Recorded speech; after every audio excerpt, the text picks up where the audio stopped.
It's not just the national government that has interesting new leadership. The newly elected mayor of San Francisco is looking to revitalize the city and even to diversify beyond technology. Kate Rogers is here with a closer look at how the business could bring the city back. Hi, Kate.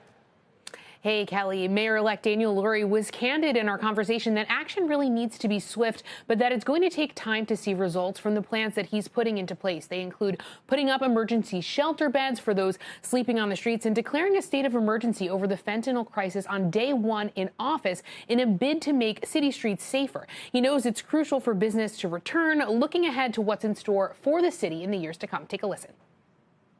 I've talked to Jamie Dimon. I talked to the commissioner of the NBA. They all want San Francisco to come back, and that's what's so exciting. I've met with all the elected leaders and supervisor-elects. We are all on the same page.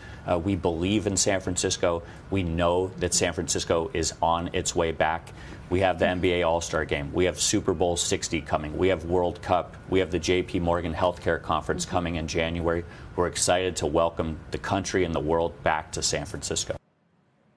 Now, Lurie has tech heavy hitters on his transition team, including Sam Altman of OpenAI and Ned Siegel, formerly of Twitter. He tells CNBC that OpenAI represents to him homegrown talent, comparing it to the likes of Levi and Salesforce, saying Altman and his company will set that next standard. But he wants to be clear that the city wants to recruit all businesses, large and small, and those outside of technology. Also saying, Kelly, really, if you're going to get some type of incentive, a.k.a. a tax credit, to come to the city, it needs to be a two-way street, and you need to invest here. And part of that is also having workers in office. I just love the laboratory of ideas. And what about just the good old-fashioned idea amongst companies there to bring workers back to the office?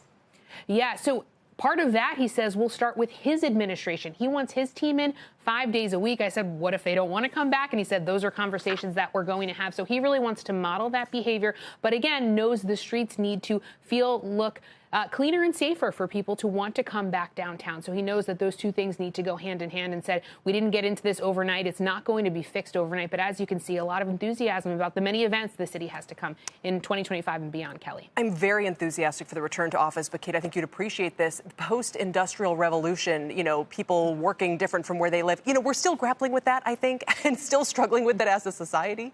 So, again, if there's a way to even use technology to solve some of these problems, great. But it still feels like a fundamental tension that we all have to grapple with. Kate, thanks very much.